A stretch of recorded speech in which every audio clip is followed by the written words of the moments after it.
As Zimbabwe continues with life under lockdown in its 7th week, the country's education system is in limbo with uncertainty over the reopening of schools as well as other services. Most school-going children have been heavily affected by the lockdown as their academic year will be cut short.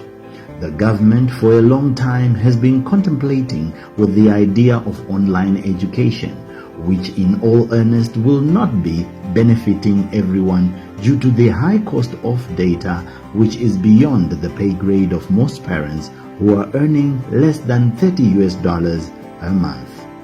However, a group of parents from the mining town of Kwekwe have devised a plan to keep their children learning through a community initiative.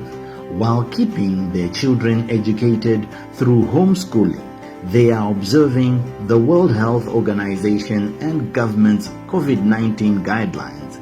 This is their story.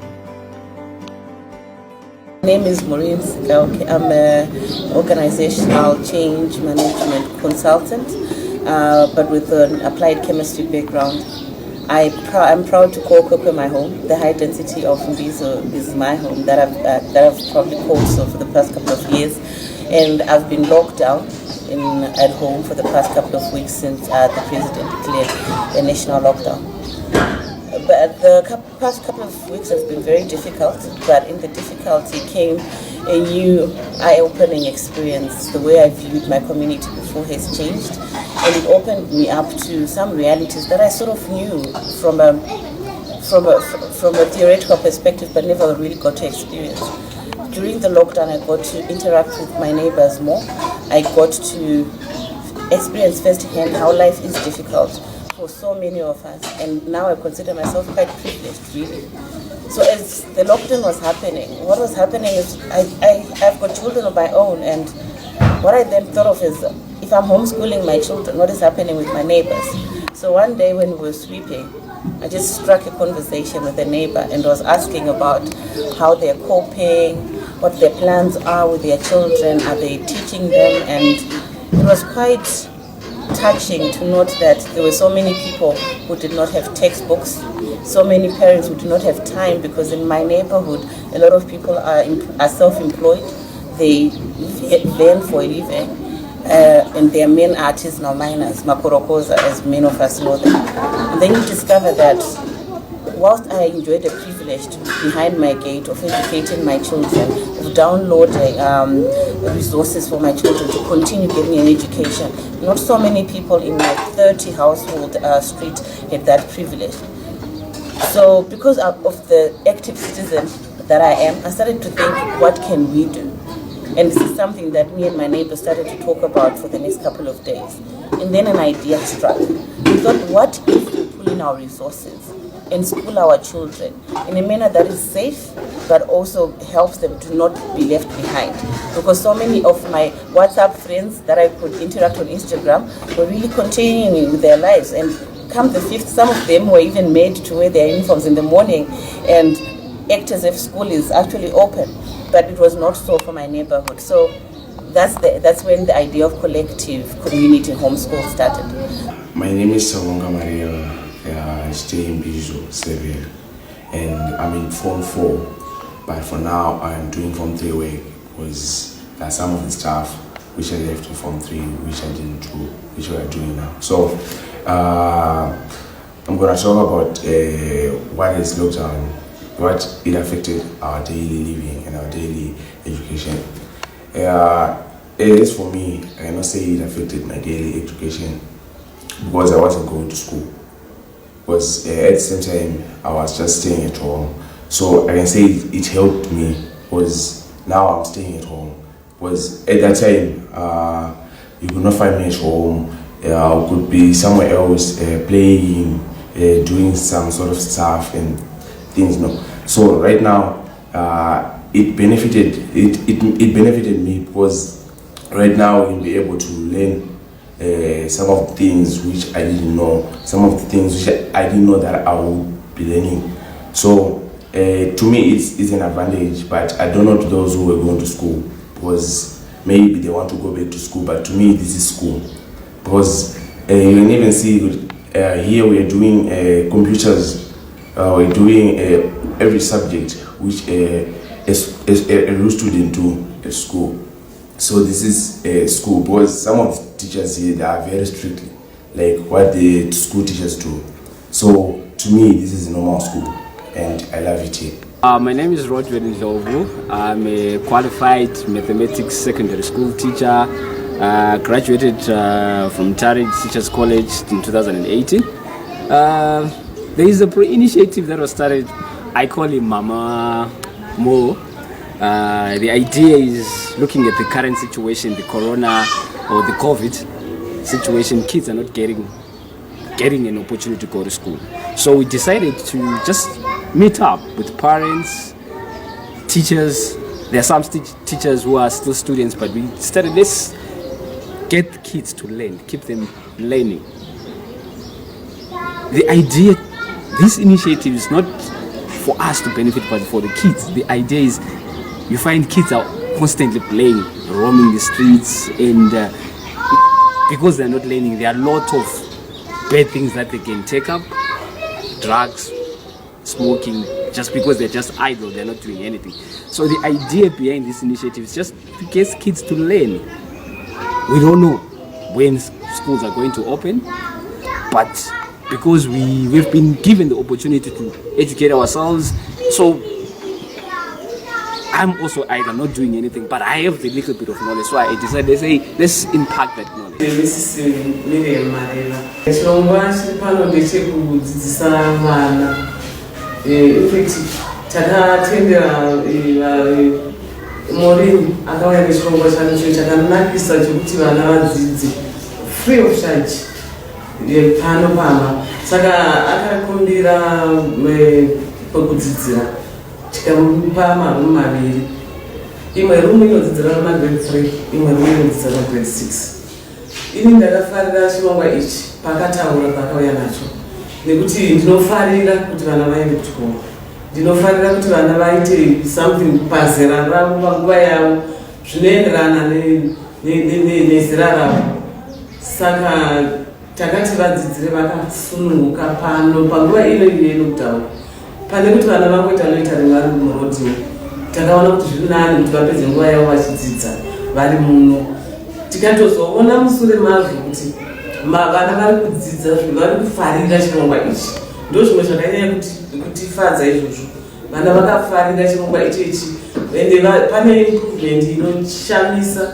Vana vanoratidza kuti pane zvizhinji zvavanga vachitoshayiwa, asi tiri kutoona kuti vana vari kuita zvinotodarika kuchikoro kwavanga vari. Saka tinofara zvikuru nechirongwa ichi. Tinototi dei zvaramba zvakadaro, nokuti tiri kuona kuti vana vapuhwa kufarira chikoro kwakadarikidza. Chero vachizovhura zvikoro zvavo, vachaenda kuchikoro zvavo vakasununguka, asi pana papatovakwa imwe foundation inoshamisa yokuti zvicharamba, nokuti kuona kwangu zvicharamba zvichiitika izvozvo zvokuti tibatsirane navana. Tinogara muno mukwekwe. Takaona kuti panguva ino yatakatarisana nayo yeCovid, yekuti zvinhu zviri zvakamira zvakadai kuti vana vakambonzi vambomira kuti zvikoro zvivhurwe. Saka takaona munzvimbo medu muMbiso kuti zviri nani kuti vana vedu zvavane mubatsiri. Matichers atinawo ari kuti anoda kuti vana vedu vave vachivadzidzisa kuti vabatsirike. Saka nini ndiri mubereki wekuti ndakaona kuti zvakafanira kuti vana vangu vange vachidzidzisiwa. Nepamba patinogara nevatinogara navo takaona zvakafanira kuti vange vachiuza space yokuti vana vange vachidini vachiuya vachiverengawo vakagara. Notice takaona kuti zvinobatsira kuti vana remangwana ravo rive rakamira zvakanaka, uyezve kuti vana vasadzokera mashure padzidzo. Ndo patakaona kuti zvakafanira. Inini ndinonzi Evangelist Buza. Ndiri community worker weward 2. Inini pachezvangu zviri kundi improve pavanenge vapuwawo homework yavo ndokwanisa kubatsirana navo.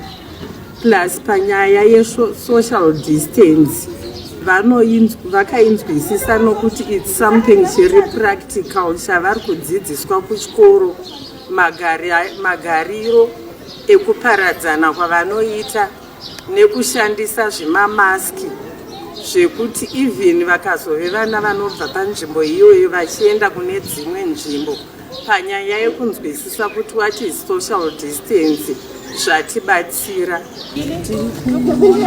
Ndiri assistance yechikoro chatakatanga yezvino. Chikoro ichi zvakatibatsira zvekutibatsira vana vedu kuti vadzidze pare zvino. Chikwanisawo kuvabatsira, saka takaona kuti vana kuti vagare nguva kuti vagare yezvino hazviiti. Topota tichitawo kuti vana vadzidze kuti vasakanganwa zvavakambodzidza, kuti vasatambe, nekuti vana vaingotamba murodhi nguva dzose.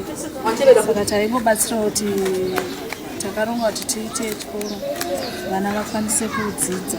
The parents in my street, because that's what we're calling the community, have generally received it very well, but we've heard challenges. The first challenge that I experienced was the fact that I was kind of excluded from the community. Yes, I called Mbizo my home for the past couple of years, like 10 years, but I'd never really spent a lot of time enough for me to talk to my neighbors. So you find that because it was coming from someone who they perceived as foreign or who they perceived as detached from the community, there was that suspicion to say, why is she doing this? What is she going to benefit? I must say, up to date, as much as we're saying the reception has been very good, we still have elements within our community who are still skeptical about that, to say, why would she want to spend so much time of her time to do this? Some are even skeptical to say, why is she spending her money? And perhaps she's even getting money from overseas and she's squandering it and using us as a bait, you know. So there's been that resistance, and we've anticipated that. Another resistance that we've gotten was that we're so short-staffed. Like I said, we have 6 teachers right now. That's barely enough to cover the 11 classes that we have from Form 1 to Form 4. And it means therefore one teacher is handling 2 classes. So some parents at some point had concerns to say, so how am I guaranteed that my child is going to get quality education? My child is going to get an experienced teacher to teach them. So you find that we've put mechanisms in place to address that. So every Sunday we call it our staff meeting, where we come together, report on what has happened in the week. We look at students, how they're faring, and we look at methodologies. We also look at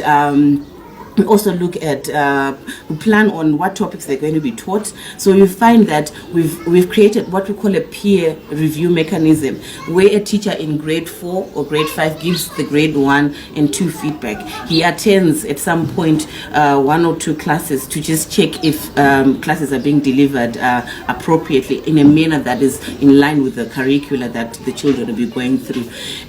We also rely on the feedback from the teaching assistants, who are the parents, to say, do you think the teachers are doing their best in terms of delivering content?